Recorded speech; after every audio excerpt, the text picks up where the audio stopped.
بسم الله الرحمن الرحیم. الحمد لله رب العالمین والعاقبة للمتقین والصلاة والسلام علی رسول الکریم محمد و علی آله و اصحابه اجمعین. مژده بر علاقه‌مندان سیرت پیامبر اکرم صلی الله علیه و سلم. از امروز به یاری خداوند متعال سلسله برنامه آموزشی و جذاب را تحت عنوان سیرت پیامبر صلی الله علیه و سلم آغاز می‌نماییم. این سلسله از زندگی پربرکت، دعوت، مبارزه و روش زندگی بهترین انسان همان حضرت محمد صلی الله علیه و سلم می باشد. در این سلسله تلاش میکنیم سیرت پیامبر صلی الله علیه و سلم را به زبان ساده، منظم و مرحله بیان بکنیم. از دوران کودکی تا جوانی و تا دوران آغاز بعثت، دوران دعوت مکی و دوران هجرت به مدینه و دوران اساس گذاری و تشکیل جامعه اسلامی را مرحله به مرحله به خدمت شما عزیزان بیان نماییم.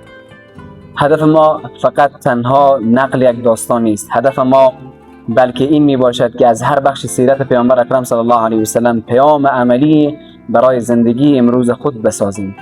را تا حد امکان از کتب منابع اصلی سیرت پیامبر اکرم صلی الله علیه و سلم و احادیث پیامبر اکرم صلی الله علیه و سلم میگیریم.